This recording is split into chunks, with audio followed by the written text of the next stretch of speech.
Ευλογητός ο Θεός ημών πάντοτε νυν και αεί και στους αιώνας των αιώνων. Αμήν. Δόξα Σοι ο Θεός ημών, δόξα Σοι βασιλεύ ουράνιε, παράκλητε το πνεύμα της αληθείας, ο πανταχού παρών και τα πάντα πληρών, ο θησαυρός των αγαθών και ζωής χορηγός, ελθέ και σκήνωσον εν ημίν και καθάρισον ημάς από πάσης κυλίδος και σώσον αγαθέντας ψυχάς ημών.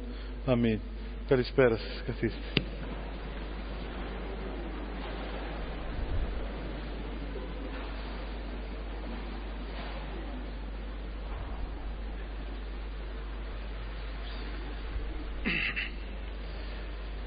Αρχίζουμε με τη βοήθεια του Θεού και φέτος τις συνάξεις μας αυτές και με πολύ χαρά σας βλέπω όλους εδώ μαζεμένους και εύχομαι ο Θεός να βοηθήσει ώστε και ο εφετινός χρόνος να είναι χρόνος πραγματικής πνευματικής ωφέλειας. Δεν ακούτε? Πιστά.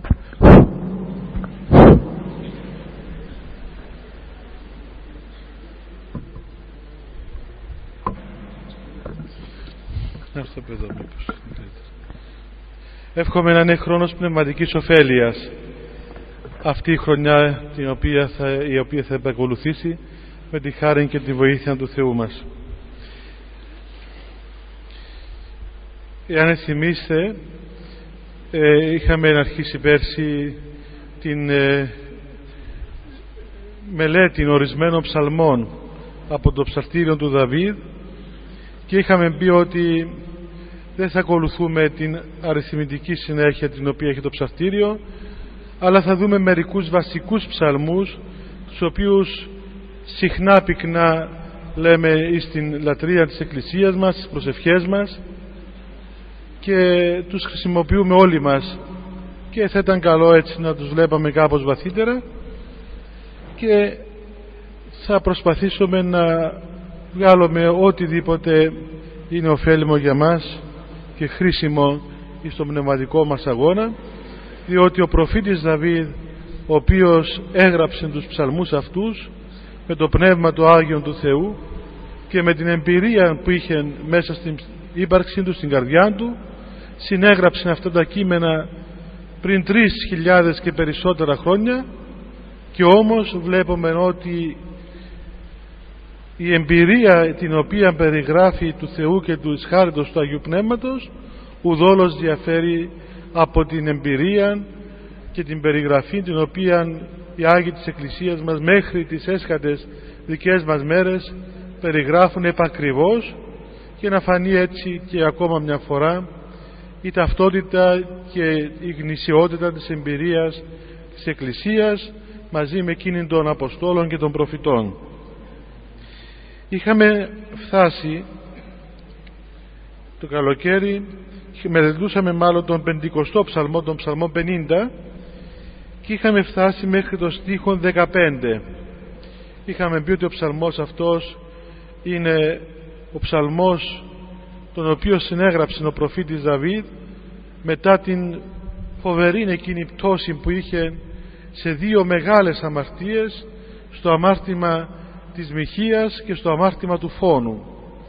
Και είπαμε ότι περιγράφεται και βλέπουμε μπροστά μας έναν προφήτη του Θεού, έναν άνθρωπο στον οποίο κατοικεί μέσα το Πνεύμα του Άγιο, έναν άνθρωπο για τον οποίο ο ίδιος ο Θεός είπε ότι αυτός ο άνθρωπος είναι όμοιος με μένα κατά την καρδία μου, έβρον Δαβίδ τον του Ιεσέα, άνδρα όμοιον κατά την καρδία μου, λέει ο Θεός. Δεν είπε ο Θεός άλλη φορά για άλλον άνθρωπον αυτόν τον λόγο. Δηλαδή ο ίδιος ο Θεός συμμαρτυρούσε με την αρετή και την αγιότητα και την τελειότητα αυτού του ανθρώπου, ο οποίος όμως κάποια στιγμή έπεσε σε δύο φοβερά αμαρτήματα, στη μοιχεία και στο φόνο. Και όταν συνειδητοποίησε το τι είχε κάνει και κατάλαβε ότι είχε πλέον εχμαλωτιστεί, είχε πέσει στην αμαρτία, τότε δεν παρέμεινε στην αμαρτία, στην απελπισίαν εις την απόγνωση, αλλά εσηκώστηκε και εξέφρασε όλη την μετάνοια προς τον Θεό και έγραψε αυτόν τον ψαλμό των 50, ο οποίος θεωρείται ο ψαλμός της μετανοίας, και συχνά σχεδόν σε όλες τις ακολουθίες της Εκκλησίας μας ο ψαλμός αυτός, το ελέησον με ο Θεός όπως το λέμε, είναι παρόν και τον λέμε συνέχεια και τον διαβάζουμε. Είχαμε φτάσει λοιπόν μέχρι το στίχο 15 και σήμερα προχωρούμε πιο κάτω στο 16ο στίχο. Λέει λοιπόν εκεί ο προφήτης Δαβίδ: «Ρίσε με εξ αιμάτων ο Θεός της σωτηρίας μου, αγαλιάσει τη γλώσσα μου την δικαιοσύνη σου». Να με ελευθερώσεις, λέει, να με γλιτώσεις, Θεέ μου, από τα αίματα, από τις ενοχής των αιμάτων, εσύ που είσαι ο Θεός της σωτηρίας μου. Παρακαλεί ο προφήτης τον Θεό να φύγει από πάνω του αυτήν την ενοχή του φόνου, αυτήν την ενοχή των αιμάτων, η οποία βαραίνει την ύπαρξή του. Ήθελα να πω ότι δεν είναι απλώς στην Εκκλησία, στην πνευματική ζωή δηλαδή, δεν είναι απλώς οι τύψεις οι οποίες ακολουθούν την αμαρτία. Δεν είναι θέμα τύψεων απλώς και μόνο. Οι τύψεις είναι ένα φαινόμενο καθαρά ψυχολογικό. Είναι ένα ψυχολογικό φαινόμενο, το οποίο όμως μπορεί ο άνθρωπος να το αξιοποιήσει, να το χρησιμοποιήσει για το καλό του. Αλλά είναι κάτι πιο βαθύ η αμαρτία, η αίσθηση της αμαρτίας. Όταν ένας άνθρωπος επιτελέσει μια αμαρτία, τότε αυτή η αμαρτία γίνεται μέσα στον άνθρωπο αρρώστια, γίνεται μια διαστροφή της φύσεως του ανθρώπου. Δεν είναι ότι απλώς έκαμα κάτι κακό, με ελέγχει η συνείδησής μου, πηγαίνω, το εξομολογούμε και αφού του είπα τώρα όλα τέλειωσαν και όλα είναι μια χαρά και μια τρομάρα και είμαστε πλέον χαμογελαστοί. Και αυτό που λένε καμιά φορά οι άνθρωποι, τα ακούς στην εξομολόγηση, λένε ήρθα να εξομολογηθώ και θέλω, ας πούμε, να μόλις πω τις αμαρτίες μου να αισθάνομαι, ξέρω, χαρούμενος. Συμβαίνει αυτό πολλές φορές. Οι άνθρωποι εξομολογούν τις αμαρτίες τους και αισθάνονται μέσα τους μια χαρά, μια πληροφορία τροποντινά ότι έχουν μια ειρήνη μέσα στη ψυχή τους. Πολλές φορές όχι. Και όταν δεν αισθανθούν αυτήν την χαρά, νομίζουν ότι δεν εξομολογήθηκαν καλά ή ότι κάτι φταίει, ψάχνουν να βρουν άλλους πνευματικούς ή τέλος πάντων να βρουν έναν άλλον τρόπο. Δεν είναι αυτό. Δεν μπορείς, παραδείγματος χάρη, να κάνεις φόνο, να το εξομολογηθείς και να βγεις από το εξομολογητάριο χαμογελαστός και να είσαι όλο χαρά και όλο αστεία. Είναι μία αμαρτία την οποία ναι, εξομολογήθηκες, την ομολόγησες μπροστά στον Θεό, αλλά θέλει αγώνα για να επανέβρεις την υγεία σου. Η αμαρτία είναι βαθιά μέσα στην ύπαρξή μας. Είναι ένα γεγονός το οποίο τραυματίζει την ύπαρξη του ανθρώπου, τραυματίζει εις βάθος ολόκληρη την ύπαρξή μας, διαστρέφει τον ψυχικό μας κόσμο, μας φεύγει από εκείνη την απλότητα την οποία είχαμε πριν, διαστρέφει τον νου μας. Και η μετάνοια είναι ακριβώς αυτός ο αγώνας, αυτή η επίπονος άσκησης, ώστε να επανέβρει στην υγεία, την πνευματική υγεία. Το θέμα της ενοχής είναι απλό, να το πω έτσι. Ο Θεός μας συγχωρεί, δεν μας κρατά κακία ο Θεός. Λέμε να πάμε να εξομολογηθούμε, να μας συγχωρέσει ο Θεός. Μα ο Θεός μας συγχωρεί. Ποιος είπε ότι δεν σε συγχωρεί ο Θεός? Αλίμονο. Είναι μνησίκακος ο Θεός? Και δηλαδή, ξέρω εγώ, όταν κάνω μια αμαρτία κατεβάζει τα μούτρα του και είναι θυμωμένος, μέχρι που να πάμε να εξομολογηθούμε, και μόλις εξομολογηθούμε μετά είναι χαρούμενος και τώρα λέει αφού το εξομολογηθείτε δεν πειράζει? Αυτά δεν είναι η σωστή αντίληψη περί της εξομολογήσεως και της αμαρτίας. Ο Θεός τον άνθρωπο τον συγχωρεί. Ο Θεός έδωσε το Πανάγιον του αίμα, έδωσε τον εαυτόν του υπέρ του ανθρώπου. Δεν κρατά κακίαν ο Θεός. Δεν είναι, δεν είναι εκδικητικός ο Θεός. Δεν θέλει να μας τιμωρήσει. Δεν νευριάζει ο Θεός. Δεν θυμώνει. Δεν νευριάζει. Ας πούμε, μας είδε τώρα που κάναμε μια αμαρτία και νευρίασε και πρέπει να βρούμε τρόπο γρήγορα να του πούμε ένα συγγνώμη για να καθίσουν τα νεύρα του. Δεν είναι έτσι. Το πρόβλημα της αμαρτίας το έχουμε εμείς μέσα μας. Δεν το έχει ο Θεός. Γι' αυτό η μετάνοια αφορά εμάς, δεν αφορά τον Θεό. Δεν έχουμε ανάγκη να εξευμενήσουμε τον θυμωμένον Θεό, να εξηλαιώσουμε τον Θεό. Όχι. Ο Θεός είναι δίπλα μας. Είναι ο καλός Σαμαρίτης, ο οποίος έρχεται κοντά μας να μας βγάλει από τα τραύματα της πτώσης μας και να μας οδηγήσει στο πανδοχείο. Αλλά βλέπετε, μας παίρνει στο πανδοχείο για να θεραπευθούμε. Η αμαρτία είναι αρρώστια, είναι τραύμα, είναι πληγή, είναι όπως κάποιος που πέφτει από ένα κτίριο ψηλό και σπάζει τα κόκκαλα του όλα και γίνεται πορτοποιείται αυτός ο άνθρωπος και ίσα που αναπνέει. Με το να πει συγγνώμη που έπεσα, εντάξει, συγγνώμη, το συγχωρούμε που έπεσε.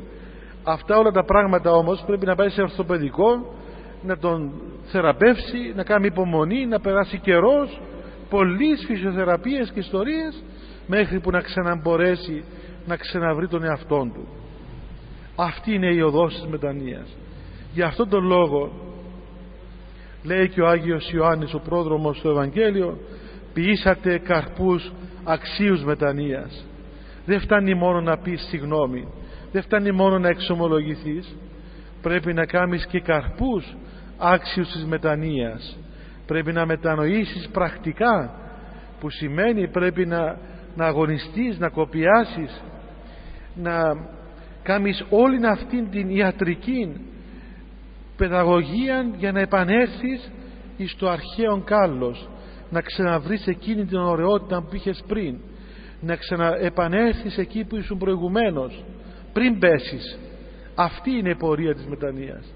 Και όταν φτάσει εκεί ο άνθρωπος, τότε πράγματι αισθάνεται μέσα στην καρδία του αυτήν την παράκληση του Αγίου Πνεύματος, η οποία γεννάται όχι από συναισθήματα και όχι από απόθυση ενοχών, ψυχολογικές αποθήσεις των ενοχών μας, αλλά γεννάται μέσα από το βάθος της υπάρξεώς μας, με την παρουσία του Αγίου Πνεύματος, η οποία μας πληροφορεί ότι ο Θεός πλέον είναι πατέρας μας και ότι εμείς αποκαταστήσαμε τη σχέση, την ιική σχέση με αυτόν τον ουράνιο πατέρα των Θεών.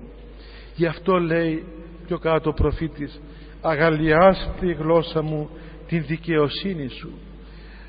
Λόγω του ότι δικαιώνεται ο άνθρωπος, και είπαμε ότι η δικαίωση του ανθρώπου από τον Θεό δεν είναι η κοσμική δικαιοσύνη, δεν είναι η δικαιοσύνη δηλαδή μου έδωσε έναν μπάτσο, του δίνει και ο Θεός έναν και τώρα εντάξει δικαιωθήκαμε. Όχι, η δικαίωση του ανθρώπου από τον Θεό είναι ο Θεός, μάλλον ο άνθρωπος, να κάνει ό,τι μπορέσει προκειμένου να ξαναβρει αυτήν την χάρη την οποία απόλεσε με την πτώση του στον παράδεισο. Αυτή είναι η δικαίωση που δίνει ο Θεός, διότι η υψίστη αδικία είναι να ζεις χωρίς την χάρη του Θεού, είναι να συντρίψεις αυτήν την εικόνα που ο Θεός σου δώσε μέσα σου, και δικαιώνεις τον εαυτό σου όταν ξανά ανακαινήσεις την φθαρήσαν εικόνα. Η δικαίωση εδώ αυτό σημαίνει, δηλαδή ο άνθρωπος μέσα από τον αγώνα της μετανοίας ξαναχτίζει την εικόνα του Θεού, την οποία εσύντριψε ο ίδιος με την αμαρτία. Αυτό που λέω είναι πολύ σημαντικό να το καταλάβουμε, γιατί ξεφεύγουμε έτσι από την αίσθηση του τιμωρού Θεού, του Θεού ο οποίος είναι δικαστής και κρατάει ένα βιβλίο και κρίνει δικανικά τον άνθρωπο. Αυτή την αντίληψη περί Θεού την είχε καλλιεργήσει η Δύσης. Ποτέ η Ορθόδοξη Εκκλησία δεν είδε τον Θεό κατά αυτόν τον τρόπο, και αν περιέγραφε τον Θεό καμιά φορά αυτόν τον τρόπο, όμως η ερμηνεία είναι αυτή, ότι στο γεγονός της πτώσεως στην αμαρτία αυτός που τραυματίζεται είναι ο άνθρωπος και όχι ο Θεός, και αυτός που χρήζει θεραπείας είναι ο άνθρωπος και όχι ο Θεός, και αυτός που πρέπει να γίνει φίλος είναι ο άνθρωπος να γίνει φίλος του Θεού και όχι ο Θεός φίλος του ανθρώπου. Ο Θεός παραμένει πατέρας, παραμένει φίλος, παραμένει οικείος, παραμένει ο καλός Σαμαρίτης. Εμείς είναι που πρέπει να ξαναγίνουμε τέκνα Θεού και φίλοι Θεού και ναός του Αγίου Πνεύματος και μέλη Χριστού. Άρα όλη η δουλειά πρέπει να γίνει μέσα μας, γιατί όλη η καταστροφή έγινε μέσα μας και το ζούμε αυτό το πράγμα, το ζούμε, το βλέπουμε έντονα. Βλέπετε έναν άνθρωπο ο οποίος, απλούς ανθρώπους ή τα μικρά παιδάκια ή ανθρώπους που είναι απλοί άνθρωποι, παλαιοί άνθρωποι που δεν έπεσαν σε αμαρτίες, βλέπετε μια καθαρότητα στο ύφος τους, στα λόγια τους, στην κίνηση τους, στο πρόσωπό τους, στην ύπαρξή τους. Φαίνεται αυτός ο άνθρωπος και βλέπεις τον άνθρωπο ο οποίος μπήκε μέσα στην αμαρτία. Αλλάζει το ύφος του, αλλάζει η φωνή του, αλλάζει ο τρόπος του, αλλάζουν οι κινήσεις του, αλλάζουν τα πάντα και αλλάζει και ο νους του ακόμα. Βλέπετε ένα παιδάκι έχει τόση αγαθότητα, τόση απλότητα, μπορεί να βγάλει και τα ρούχα του ακόμα και να περπατά γυμνό και δεν καταλαβαίνει τίποτα, δεν εσχύνεται, δεν αισθάνεται κάτι το πονηρό. Όπως είχαμε και Αγίους οι οποίοι λέει ήσαν γυμνοί και όχι σχήνοντο, που έφτασαν σε τέτοια κατάσταση, ας πούμε, προπτωτική, που ξεπέρασαν, δηλαδή δεν συνελάβαναν ούτε καν το κακό στον νου τους. Είχε σβήσει η έννοια του κακού για αυτούς τους ανθρώπους. Και βλέπουμε άνθρωπον ο οποίος ζει μέσα στην αμαρτία, που έχει πονηρία και η παραμικρή κίνηση και η παραμικρή, ξέρω εγώ, το παραμικρό πράγμα που μπορεί να κάνει ένας άλλος, αμέσως τον βλέπεις ότι το μυαλό του δουλεύει διαφορετικά, δουλεύει άλλος πως, έχει αλλάξει ο νους αυτού του ανθρώπου. Έτσι, πρακτική πείρα νομίζω έχουμε όλοι επ' αυτού του σημείου. Ξέρουμε πόση διαστροφή στην ψυχή μας επιφέρει η αμαρτία. Τώρα τι γίνεται, πώς επιστρέφουμε πίσω? Ναι, επιστρέφουμε, αρχίζουμε με την εξομολόγηση και μπαίνουμε στην πορεία της μετανοίας, στην πορεία της μετανοίας, την οποία θα δούμε λίγο πιο κάτω. Προχωρά στο στίχο 17. Κύριε, λέει, τα χείλη μου ανοίξεις και το στόμα μου αναγγελεί την ένεσή σου. Όταν περάσει αυτή την οδύνη ο προφήτης της πτώσεως, του άδου, της απογνώσεως, αυτή την οδύνη της κολάσεως, την οποία βιώνει μέσα του με το γεγονός της αμαρτίας, γιατί η κόλαση είναι αυτή η βίωση της απομακρύσεως από τον Θεό. Οι Άγιοι εβίωσαν τον παράδεισο, αλλά εβίωσαν την κόλαση προηγουμένως. Ξέρουν τι σημαίνει κόλαση.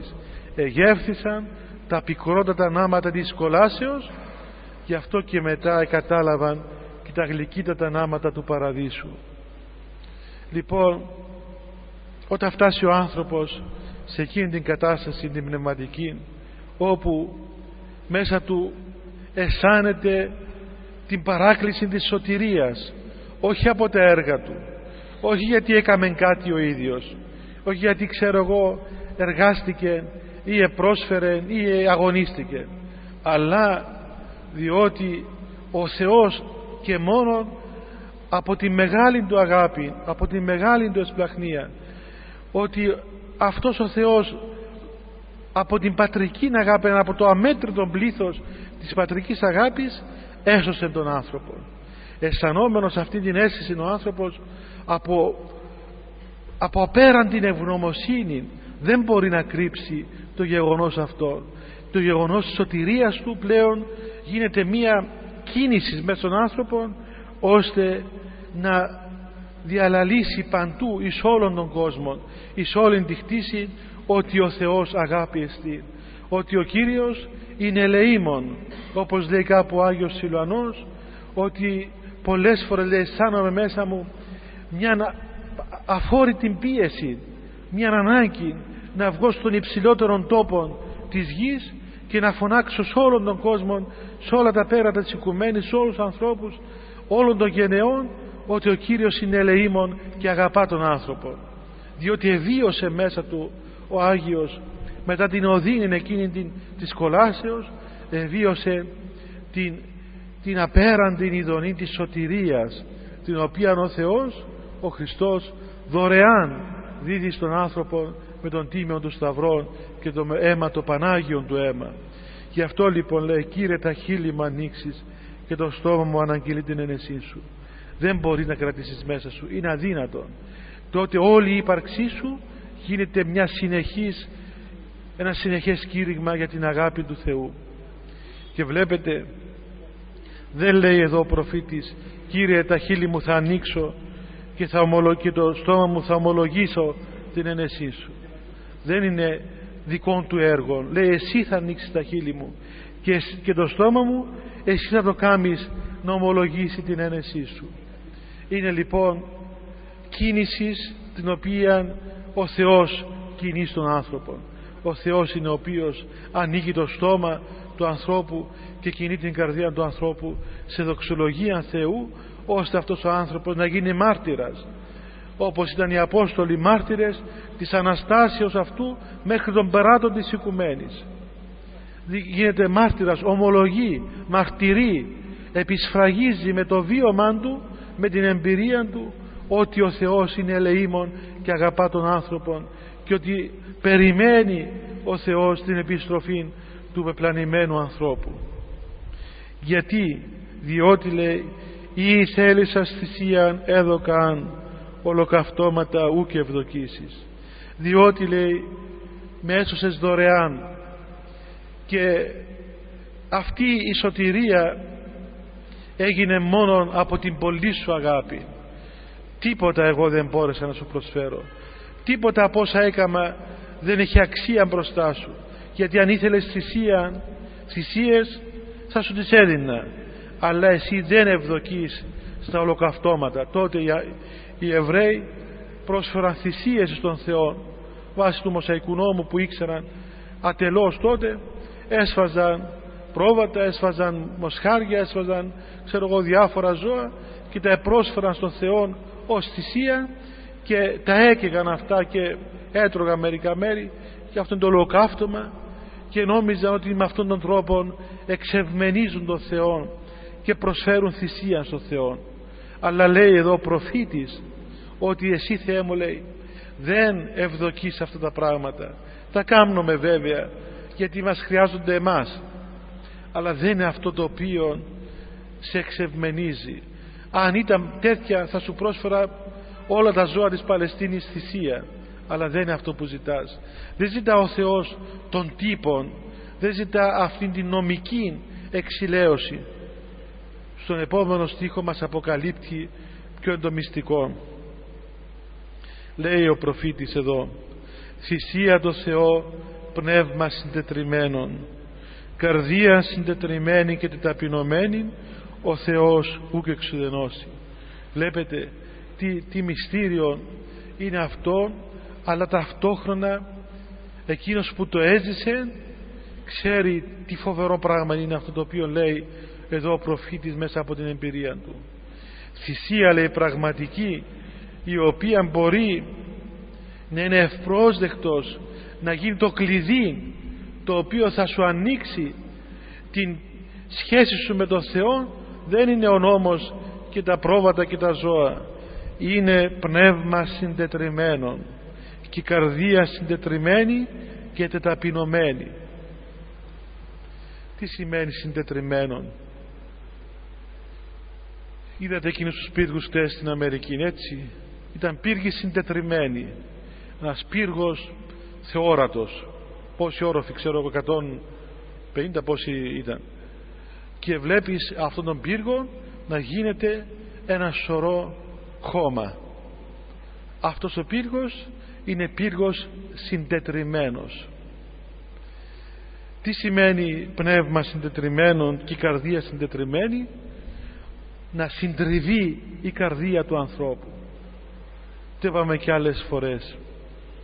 Λέει κάπου ξανά ο προφήτης ότι λέει στον Θεό, εσύ του λέει, Θεέ μου, εξέτηξα στην ψυχή μου ως η αράχνη, με πάτησες όπως μια αράχνη που είναι πάνω στον τοίχο και πιάνω με την παντόφλα τώρα που είμαστε εξευγενισμένοι. Παλιά το έκανα με το δάχτυλο τους, τώρα που είμαστε εξευγενισμένοι δίνω μια με την παντόφλα ή ακόμα πιο εξευγενισμένοι με τον τομοκτόνο, έτσι όπως θα έκαναν οι πολιτισμένοι. Παλιά έσφαζαν τους εχθρούς τους, μετά ξέρω εγώ τους σκότωναν με τα βέλη, μετά τους σκότωναν με το σπαθί, με το κοντάρι, μετά βρήκαν τις σφαίρες, μετά βρήκαν τις βόμβες, μετά βρήκαν να μας σκοτώνουν με αέρια, να μην καταστρέφουν και τα κτίρια. Έτσι, ή ξέρω εγώ με μια βόμβα που μπορεί να πάει να σε έβρει όπου κι αν είσαι, μέχρι που να ανοίξει και την πόρτα σου ακόμα να μπει μέσα. Μόνο αυτό δεν ακούσαμε. Η πόρτα να ανοίγει την πόρτα σου, η βόμβα, και να μπαίνει να πάει να σε έβρει να σε σκοτώσει.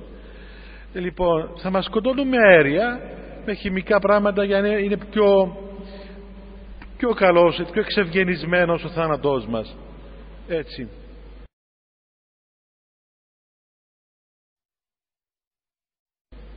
Λοιπόν, εδώ λέει ακριβώς ο προφήτης ότι εσύ, λέει, του Θεού εξέτηξες την ψυχή μου ως η αράχνη. Με έπιασες την ψυχή μου, την είδες ξέρω εγώ εκεί που ήταν, τη έδωσες μια και την έλειωσες, όπως λιώνει μια αράχνη που της δίνει κάποιος πάνω στον τοίχο και τύκεται αυτή η αράχνη, γίνεται λιώμα και βγαίνουν τα εντόσεις της και μένει πάνω στον τοίχο σαν μια ξέρω εγώ χαλκομανία και η χαρτομανία, ας πούμε. Και αλλού πάλι λέει, εσύ λέει επάρας κατέραξάς με έπιασες από κάτω, με σήκωσες ψηλά όπως το πόδι και μου έδωσες μια και με έκαμες 1000 κομμάτια. Αυτόν είναι το συντετριμένο που λέει εδώ ο προφήτης. Αλλά γιατί το λέει αυτό το πράγμα? Δεν υπάρχει οδυνηρότερη εμπειρία στον άνθρωπο από το συντριμμό της καρδίας του. Δεν υπάρχει είναι η πιο, νομίζω, είναι η πιο φοβερή εμπειρία που μπορεί να βιώσει ο άνθρωπος, να γίνει 1000 κομμάτια. Είναι η εμπειρία του άδου, διότι δεν γίνονται κομμάτια τα λεφτά σου, οι επενδύσεις σου, ξέρω εγώ, το περιβάλλον σου, οτιδήποτε είναι γύρω σου. Γίνεσαι κομμάτια εσύ ο ίδιος, η ύπαρξή σου, το είναι σου, δηλαδή ο εαυτός σου ολόκληρος.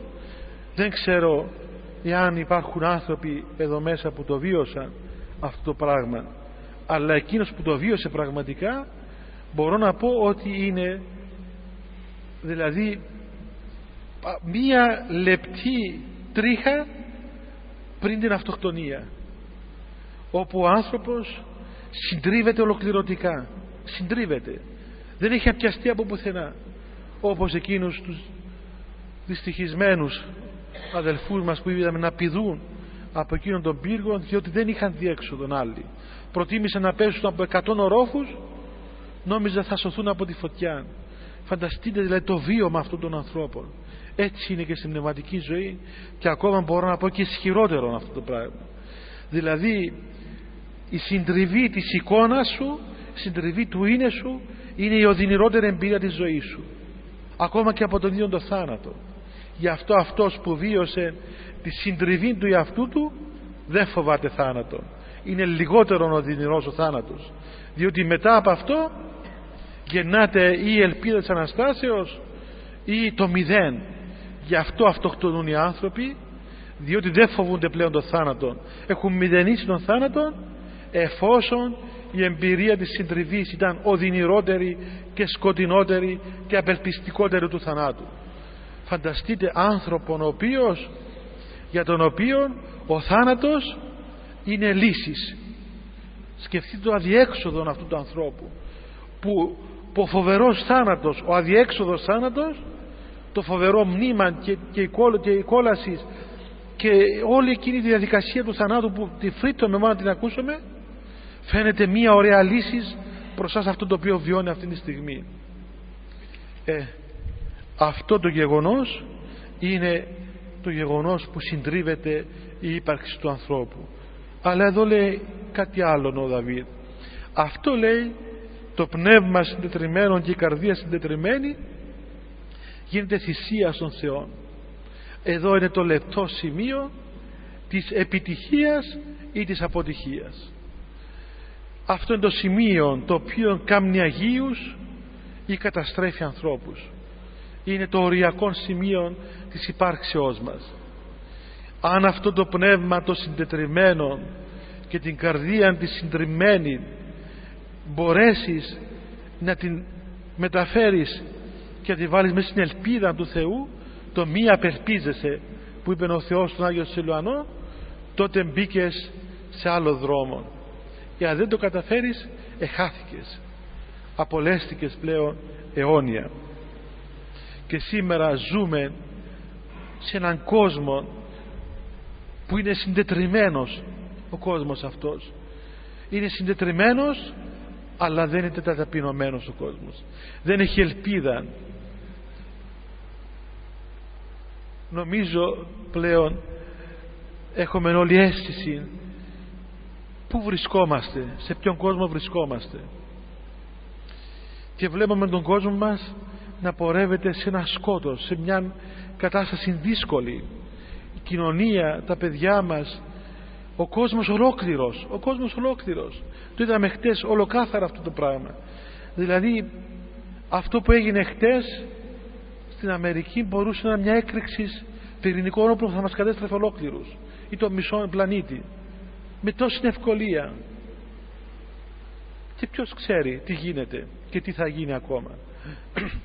Βλέπουμε αυτήν την απελπισία, αυτό που λέει ο Χριστός στο Ευαγγέλιο, ότι θα πλανάται η απελπισία και η αγωνία και η συνοχή εθνών και η αγωνία στις πάντα τα έθνη. Μια αγωνία σε όλον τον κόσμο. Το βιώνουμε, είναι έσχατες μέρες. Τι είναι ο λόγος του Θεού? Η ελπίδα. Μόνον ο Χριστός είναι η ελπίδα του κόσμου τούτου. Μόνον η Εκκλησία, ο Χριστός αυτήν την ώρα μπορεί να σταθεί και να πει στον κόσμο αυτόν, όπως τότε ο Αρχάγγελος Μιχαήλ, στόμεν καλός, να σταθεί ο κόσμος και να βρει την ελπίδα, η οποία ελπίδα τη συντετριμμένη αυτήν καρδία του κόσμου μέσα στην αμαρτία, μέσα στην κακία που την εσκότωσε ο άνθρωπος στον εαυτόν του, μέσα στην κακία μπορεί να την πιάσει και να την μεταβάλει στη σωτηρία. Ναι, η αμαρτία σε σκοτώνει, η αμαρτία σε λιώνει, σε συθλίβει, σε κάνει 1000 κομμάτια, σε κάνει σκόνη, έτσι, σε κάνει σκόνη, δεν έχεις τίποτα από την πρώτη εικόνα. Όμως μπορεί ο Θεός αυτήν τη σκόνη να την αναπλάσει, μπορεί να την ξανακάμει εξ υπαρχής και να αναπλάσει την φθαρήσαν εικόνα.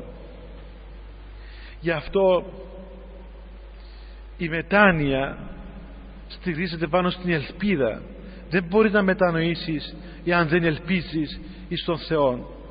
Εάν μετανοήσεις χωρίς ελπίδα θα καταστραφείς, θα σε πιάσει απελπισία, απόγνωσης. Όταν ελπίζεις στο έλεος του Θεού ή στην αγάπη του Θεού, τότε αυτή η ελπίδα γίνεται εκείνη η ζωοποιός ενέργεια, η οποία σε βγάλει, σε εξάγει από την απόγνωση της συντριβής και οδηγεί στην ελπίδα των τέκνων του Θεού. Όμως να πει κανείς, εντάξει, εμείς δεν μπήκαμε σε αυτήν την κατάσταση, δεν ξέρουμε αυτήν την κατάσταση, τι θα γίνει, πού είναι το πνεύμα των συντετριμμένων και η καρδία συντετριμμένη? Διότι ναι, υπάρχουν δυο ειδών συντριβές.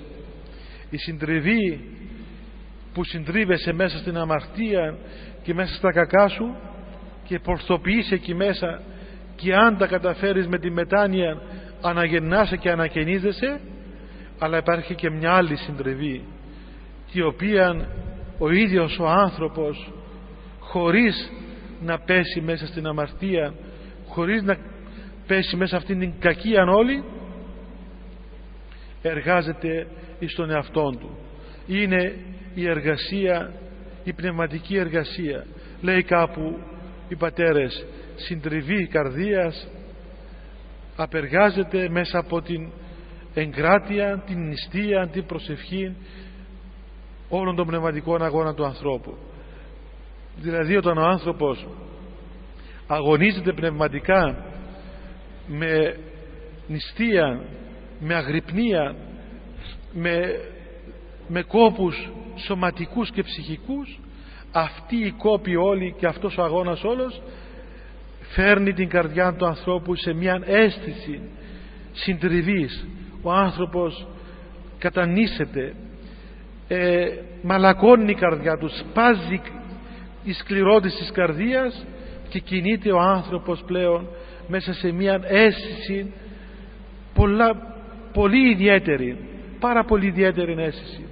Γι' αυτό βλέπετε η Εκκλησία παραμένει να είναι ασκητική, παραμένει μια Εκκλησία που μας κουράζει και λέμε γιατί να πάω στην Εκκλησία, κουράζομαι. Μα γι' αυτό πάμε στην Εκκλησία, πάμε για να κουραστούμε, πάμε για να σκοτωθούμε στην Εκκλησία. Ναι, πάμε για να κουραστούμε, πάμε για να γίνουμε 1000 κομμάτια, διότι είναι άσκηση η Εκκλησία. Στην Εκκλησία πηγαίνεις να αγρυπνήσεις, να σταθείς ώρες ολόκληρες εκεί μέσα, να είσαι σε ένα χώρο δύσκολο για να κουραστείς, για να συντριβεί η σκληρή καρδία σου και να μάθεις να ανέχεσαι τον αδελφό σου, να μάθεις να ανέχεσαι αυτό που δεν θέλεις, να μάθεις να κάνεις αυτό το οποίο αισθάνεσαι μέσα σου επανάσταση. Το έχουμε ζήσει αυτό το πράγμα όσοι αγαπήσαμε ας πούμε τις αγρυπνίες. Έτσι πάμε στην αγρυπνία κουρασμένοι και νομίζουμε ότι νηστάζουμε και κοιμόμαστε κιόλας. Έτσι μας παίρνει ο ύπνος, ξυπνάμε, ξανακοιμόμαστε και νομίζω θα πέσουμε κάτω, λυγίζουν τα πόδια μας. Και όμως βλέπεις μέσα από αυτόν τον κόπο της αγρυπνίας ξεπηδά μία παράκληση, μία πληροφορία, μία αίσθηση, εκείνη η κατάνοιξη η οποία γεννάται μέσα από τον κόπο ώρες ολόκληρες, έτσι, και στα μοναστήρια ώρες ολόκληρες αγρυπνίες που τραβούν και λέει για ποιο λόγο. Θυμάμαι έλεγε ένας Ευρωπαίος κάποτε που ήρθε στο Άγιον Όρος, έγραψε μετά τις εντυπώσεις του και λέει, είπε ότι οι μοναχοί είναι τρελοί άνθρωποι. Ο Θεός λέει έκαμε την ημέρα για να κάνουμε τις δουλειές μας και τη νύχτα για να κοιμόμαστε, και αυτοί κάνουν τα αντίθετα. Την ημέρα κοιμούνται και όλη νύχτα ψάλλουν και προσεύχονται και κάνουν τα καθήκοντά τους. Δεν μπορούσαν να κάνουν τις αγρυπνίες τους την ημέρα? Ένα λογικό επιχείρημα. Γιατί να τα κάνουμε νύχτα? Δεν θα μπορούσαμε να κοιμόμαστε τη νύχτα και την ημέρα να κάνουμε τις λειτουργίες μας, να πούμε αρχίζει η ακολουθία η ώρα 7 το πρωί και τελειώνει 4 το απόγευμα. Γίνεται και αυτό, αλλά αυτή θα είναι η αγρυπνία ας πούμε. Γιατί να είναι τη νύχτα? Γιατί να είναι κόπος? Γιατί είναι η νηστεία? Νηστεία λέει χωρίς λάδι. Ξέρω εγώ, δεν τρώμε τίποτα, δεν τρώμε λάδι, δεν τρώμε το ένα. Κάνουμε μετάνοιες. Πράγματα τα οποία δεν χωράει ο νους του ανθρώπου, ούτε του δυτικού ανθρώπου, ούτε δυστυχώς και του σημερινού εύκολα ανθρώπου δεν χωράει. Που έχουμε μάθει σε μια έτσι ευδαιμονία όλοι μας. Μα ακριβώς όλα αυτά γίνονται μέσα στην Εκκλησία, γιατί είναι η ασκητική αγωγή, είναι η θεραπευτική αγωγή η οποία θα συντρίψει το σκληρό το οποίο περιβάλλει την καρδία μας και θα σπάσει αυτή η σκληρότης και θα αναβλήσουν από την καρδία τα δάκρυα της μετανοίας, η αίσθηση ότι είμαστε μακράν, η αίσθηση της μετανοίας, και βγαίνει αυτή η αίσθηση μέσα από κόπον. Ουδής ανήλθεν εις των ουρανών μετανέσεως, λέει ο Βάσσα. Κανένας δεν βγήκε στον ουρανό με την άνεση. Όπου υπάρχει άνεση και καλοπέρασης και είναι όλα ευχάριστα, δεν γίνεται τίποτα. Η καρδιά του ανθρώπου δυστυχώς μετά την πτώση έρχεται σε λογαριασμό και ξαναλειτουργεί φυσιολογικά μέσα από εκούσιους πόνους, μέσα από τις θεληματικές ασκήσεις που κάνει, της νηστείας, της αγρυπνίας, της προσευχής, της μελέτης, της εξομολόγησης, της ελεημοσύνης, της ορθοστασίας, όλων αυτών των πραγμάτων, και μέσα από τους ακούσιους πόνους, μέσα από την υπομονή στις θλίψεις, στις δοκιμασίες, στις αποτυχίες, στους θανάτους, στις αρρώσκες, στις οποιασδήποτε εκείνες θλίψεις, τις ακούσιες που έρχονται, όταν ο άνθρωπος σταθεί στη θέση του και υπομείνει θλίψεις και διωγμούς και συκοφαντίες και αδικίες και οποιασδήποτε άλλες αντιθέσεις, μέσα από αυτήν την κατάσταση, τότε πράγματι η καρδιά του ανθρώπου ανοίγει η καρδιά του ανθρώπου και ξαναγίνεται ο άνθρωπος πλέον υγιής, λειτουργεί σωστά η καρδιά του, έχει αισθητήρια πλέον ο άνθρωπος που δεν τα είχε προηγουμένως. Ένα απλό παράδειγμα: κάποιος, όλοι μας, εάν δεν χάσουμε κάποιο δικό μας, ακούμε κάθε μέρα όλους αυτούς τους θανάτους, λυπούμαστε, θλιβόμαστε, αλλά τον πόνο το ξέρει μόνον εκείνος που εβίωσε το ίδιο πράγμα. Ένας άνθρωπος, μια μάνα, μια σύζυγος, ένα παιδί που έχασε τον πατέρα του, τη μητέρα του, το παιδί του, το σύζυγό του, όταν ακούσει ότι αυτός ο άνθρωπος έχασε παιδί, αμέσως αισθάνεται τον πόνο του άλλου, γιατί δεν το έζησε. Εκείνος που δεν έζησε δεν μπορεί να καταλάβει. Μπορεί να καταλάβει μέχρι σε ένα σημείο, αλλά δεν το γεύθηκε αυτό το πράγμα. Δεν το γεύθηκε. Αυτός που το γεύθηκε, αυτός έχει αίσθηση, διότι έσπασε η καρδιά του και αμέσως θλίβεται, κοινωνά με τον πόνο του άλλου. Μπορεί να γίνει γιατρός του άλλου, γιατί είναι ομοιοπαθής. Γι' αυτό και ο Χριστός έγινε ένα άνθρωπος όμοιος κατά πάντα με εμάς πλην αμαρτίας, για να μπορέσει να μας συμπαθήσει, να γίνει συμπαθής προς τη φύση μας, τρόπον να κοινωνήσει μαζί με τη δική μας ύπαρξη, να μας σώσει, γενόμενος άνθρωπος και όχι παραμένοντας έξω από την φύση μας. Έτσι λοιπόν, μέσα από τους εκούσιους κόπους και μέσα από τις ακούσιες δοκιμασίες που έρχονται στη ζωή μας, μπορεί να επιτελεστεί αυτό το γεγονός της συντριβής της καρδίας, η οποία κατεργάζεται το ταπεινωμένο φρόνημα και τη μετάνοια, η οποία στηρίζεται πάνω στην ελπίδα. Εάν χαθεί η ελπίδα, συντρίβονται όλα, και η ελπίδα στέκει πάνω στην πίστη ότι ο Θεός είναι πατέρας μας και μας αναμένει, και ότι όλος ο αγώνας δεν είναι για τον Θεό, αλλά για τον εαυτό μας.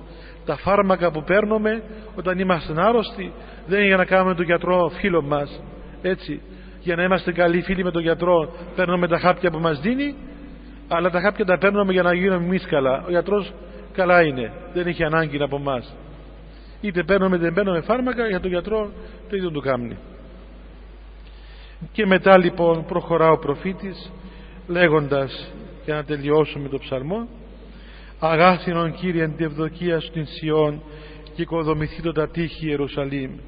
Να ευδοκίσεις, λέει, Κύριε, τη Σιών, την Ιερουσαλήμ, και να οικοδομηθούν τα τείχη ξανά της Ιερουσαλήμ. Βέβαια αυτό μπορούμε να πούμε ότι ήταν ο πόθος του προφήτου, να δει τη Σιών, την Ιερουσαλήμ, την πόλη του Θεού να ξαναχτίζεται, να ξανανακαινίζεται. Αλλά μπορούμε να πούμε ότι πέρα από την τοπική εκείνη και ιστορική αναφορά στην Ιερουσαλήμ, η πόλη του Θεού είναι η καρδιά μας.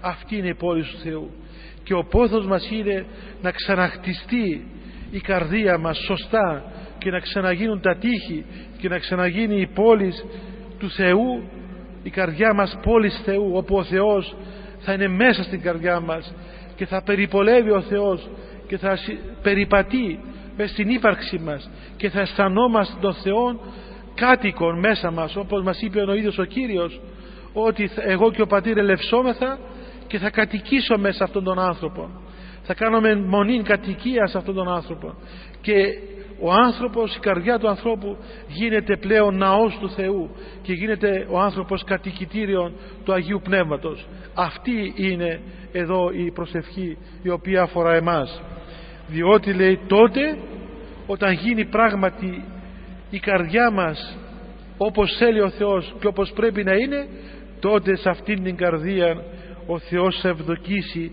θυσία δικαιοσύνης, αναφορά και ολοκαυτώματα, τότε ανίσωση επί το θυσιαστήριο σου μόσχους. τότε η καρδιά του ανθρώπου γίνεται θυσιαστήριο, γίνεται Αγία Τράπεζα η καρδιά του ανθρώπου, και ο άνθρωπος γίνεται ιερεύς, ο οποίος προσφέρει στον Θεό θυσίας και ενέσεις και αναφοράν προς τον Θεό μέσα από την καρδία του, η οποία πλέον είναι υγιής, διότι εχτίστηκε μέσα από την πορεία της μετανοίας. Βλέπουμε λοιπόν, αδελφοί μου, έτσι με λίγα λόγια, ότι ο δρόμος μας μέσα στην Εκκλησία είναι δρόμος θεραπευτικός, και για να θεραπευθούμε πρέπει να είμαστε έτοιμοι να υποστούμε την οδύνη της θεραπευτικής αγωγής. Πρέπει να είμαστε έτοιμοι να πιούμε και τα πικρά φάρμακα εκείνα τα οποία θα μας δώσει οι περιστάσεις της ζωής μας, αλλά πρέπει να είμαστε και έτοιμοι να καταβάλουμε και εμείς οι ίδιοι των κόπων της φυσιοθεραπείας, των κόπων της θεραπείας μας, προκειμένου να γίνουμε καλά. Και όποιος θελήσει και προχωρήσει, τότε φτάνει αναπόφευκτα, φτάνει οπωσδήποτε σε εκείνη την κατάσταση που, ενώ όλα είχαν συντριβεί μέσα του, ξαναχτίζει ο Θεός την Ιερουσαλήμ, την καρδία, και κατοικεί ο Θεός πλέον μέσα στον άνθρωπο. Και για τον άνθρωπο αυτόν ο Θεός πλέον δεν είναι κάτι το ξένο, δεν είναι κάτι το άγνωστο. Ο Θεός είναι αυτός που μένει μέσα του, είναι αυτός που είναι μαζί του, είναι η πιο μεγάλη εμπειρία ο Θεός. Ο Θεός είναι πατέρας του, όπως έλεγε ο Γεροπορφύριος. Ο Θεός είναι πατέρας, είναι φίλος, είναι αδελφός, είναι κάτοικος στην ύπαρξή μας. Ο Θεός είναι το παν, είναι το παν του παντός ο Θεός για αυτόν τον άνθρωπο. Είναι πραγματικότητα ο Θεός πλέον, δεν έχει καμιά σχέση με καμιά ιδεολογία και με καμιά πίστη. Τότε ο άνθρωπος δεν πιστεύει στον Θεό, όχι γιατί είναι άπιστος, αλλά γιατί αγαπά τον Θεό. Όπως λέει εκεί αλλού στην Γραφή, ότι καταργείται και η ελπίδα, καταργείται και η πίστη. Γιατί? Διότι μένει η αγάπη. Όταν έχεις τον άλλον άνθρωπο μέσα στην αγκαλιά σου, δεν πιστεύεις πλέον σε αυτόν, τον κρατάς στα χέρια σου. Έτσι είναι και ο Θεός. Τότε πλέον μέσα μας δεν υπάρχει καμιά άλλη αίσθηση, αλλά η μόνη αίσθηση είναι η απέραντη αγάπη. Αυτή η απέραντη αγάπη μας, η οποία μας ενώνει άρρηκτα μαζί με τον ίδιο τον Θεό σε αυτή την αγαπητική ένωση, η οποία επιτελείται πραγματικά, οντολογικά, υπαρξιακά, αληθινά μέσα στον χώρο της Εκκλησίας μας, μέσα από την εμπειρία και την χάρη του Αγίου Πνεύματος. Εύχομαι λοιπόν ο Θεός ο Πανάγαθος να μας οδηγήσει όλους σε αυτήν την αίσθηση της αγάπης Του και να μας δώσει υπομονή να περάσουμε την πορεία της θεραπείας μας.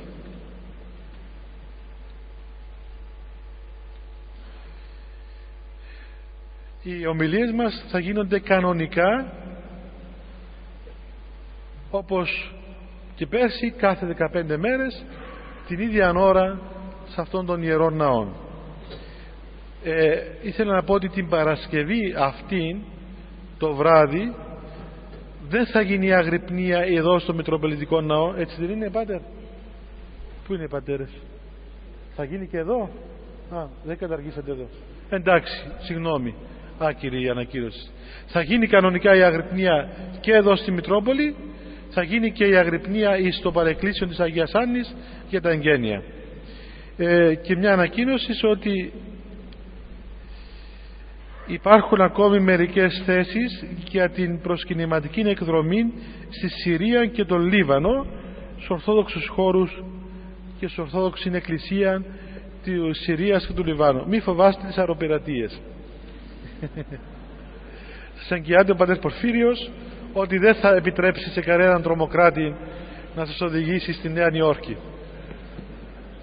Να κάνουμε προσευχή και να πηγαίνουμε.